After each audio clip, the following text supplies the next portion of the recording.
Galera, bom dia, boa tarde, boa noite mais uma vez. Estamos de volta aí para a gente dar sequência. Pra vocês que são os meus alunos aí dos 3 conteúdos, filosofia, 3 não, na verdade 4, filosofia, geografia, história e sociologia. A gente está finalizando hoje a primeira rodada dessas nossas videoaulas, beleza? A gente vai estar retomando, né? Como eu já falei nos outros vídeos, a gente está retomando aí os nossos estudos. Espero que todos estejam bem, espero que todos estejam seguros. E a minha torcida aí para que isso acabe da melhor maneira possível, o mais rápido possível. E que a gente possa em breve estar junto novamente, beleza? Então a gente vai falar rapidamente aí dos nossos encontros de geografia. E a gente vai retomar o que a gente já vinha estudando anteriormente, beleza? E retomar basicamente de onde a gente parou para tentar entender um pouco dessas relações sociais ligadas ao conteúdo de geografia, beleza? Só para a gente relembrar, o que nós já passamos aí durante esse período inicial, a gente já falou sobre o processo de industrialização do Brasil, os nossos atrasos, as nossas contradições, as nossas dificuldades. Já falamos sobre blocos econômicos, para quem não se lembra. Falamos aí sobre a importância desses mercados comuns aí, não só aqui na América, mas na Europa, no mundo inteiro. Quais são as características e qual a importância desses blocos econômicos. E falamos também sobre globalização, nova ordem mundial. Globalização é importante para o tema que a gente vai falar hoje, nova ordem mundial também é muito importante para o tema que a gente vai abordar hoje, beleza? E nosso último tema trabalhado foram as desigualdades estruturais aqui no Brasil, desigualdades sociais, econômicas, políticas, enfim, todas as desigualdades que nós temos que fazem parte de todo um processo histórico, beleza? Então, para a aula de hoje, conforme eu falei para vocês, a gente vai falar um pouquinho sobre terrorismo, beleza? Sobre um problema que o mundo vem atravessando, principalmente após aí o processo de globalização, após aí o processo de Guerra Fria. Então vamos fazer um breve histórico, galera, só para a gente lembrar, para a gente fazer um conceito do que é terrorismo, beleza? O conceito básico é o seguinte, estou dando uma olhada aqui no meu computador para passar para vocês já, beleza? O conceito básico é esse aqui, ó. São atos violentos cometidos por pessoas ou grupos a fim de causar medo e danos materiais a um estado ou a uma população. Bom, galera, olha só. Primeiramente, esse é o conceito básico do que é terrorismo, beleza? Mas eu acho que a gente tem que refletir no seguinte: terrorismo é um conceito bastante subjetivo, ok? Por que o terrorismo é um conceito bastante subjetivo? Desculpe só dar uma ajeitadinha aqui. Opa, vamos lá. Por que o terrorismo é um conceito bastante subjetivo? Bom, aquela pessoa, país, estado, nação, instituição que sofre algum ato violento vai classificar esse ato normalmente de terrorismo, mas a gente precisa entender as motivações, né, obviamente, e também o que levou a essas pessoas a praticarem esses atos violentos. Ah, professor, é uma questão de justificar a violência? Não, lógico que não. Acredito eu que nenhum de vocês compactuem com violência e de alguma maneira relevem algum tipo de morte de inocente para justificar qualquer tipo de atitude política, social ou econômica. Porém, a gente precisa entender ambos os lados da questão. Quando a gente fala de terrorismo, automaticamente a gente vai lembrar de que, até por conta de um preconceito que nós temos, a gente vai acabar lembrando dos atos violentos de alguns grupos extremistas ligados a sociedades ou países do Oriente Médio ou islâmicos, beleza?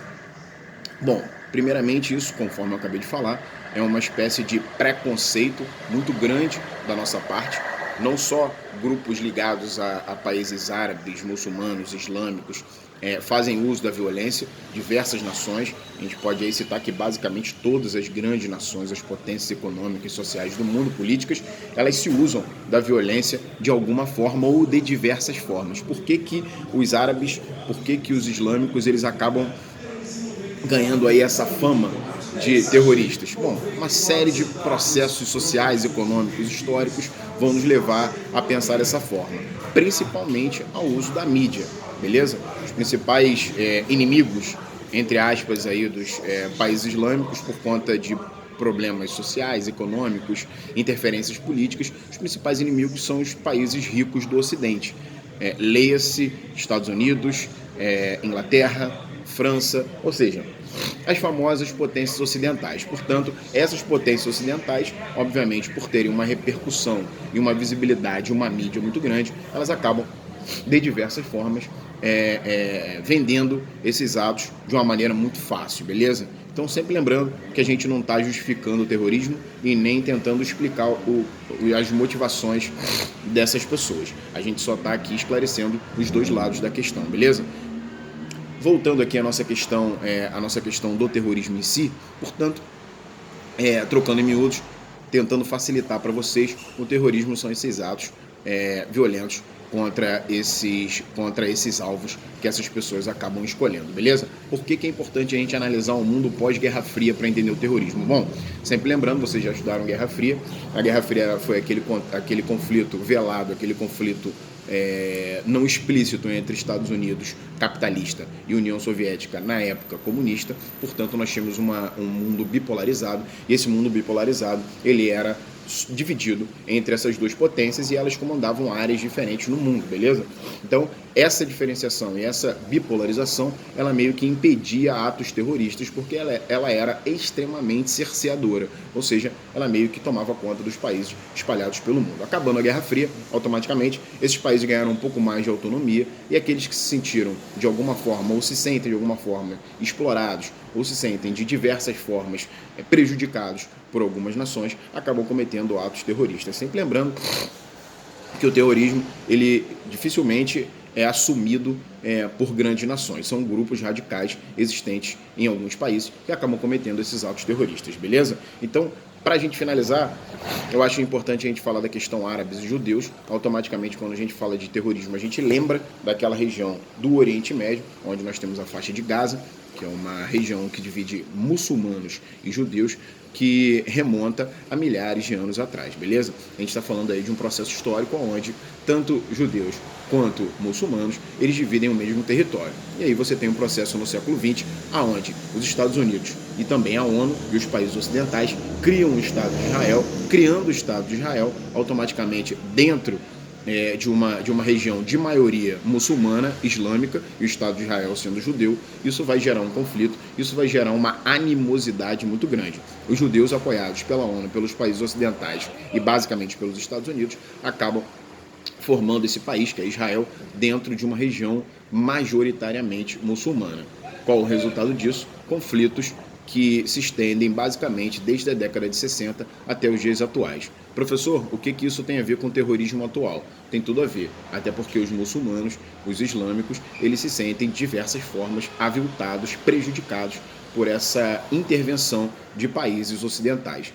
Essas intervenções, que remontam desde as décadas, conforme eu falei, de 60, 70, 80 até os dias atuais, automaticamente elas vão gerar esse ódio, vão gerar essa repulsa contra a sociedade ocidental, por assim dizer. Beleza? Portanto, espero que a gente tenha entendido um pouco mais do que é o terrorismo. Espero que vocês tenham compreendido um pouco mais as questões que levam ao terrorismo acontecer nos dias atuais e, claro, a gente acabar um pouquinho com alguns mitos, acabar um pouquinho com alguns preconceitos, sempre lembrando que o terrorismo é um conceito, sim, subjetivo, mas que a gente não pode justificar atos violentos. Eu acho que ninguém compactua com atos violentos, com morte inocente e por aí vai, beleza? Então, é isso. Atividadezinha aí no final da aula que eu tenho passado para vocês. Pesquisazinha aí de 5 linhas, de 5 a 10 linhas sobre esse tema que nós abordamos aqui. E a gente corrige assim que tivermos a nossa aula presencial, beleza? Um abraço e até a próxima.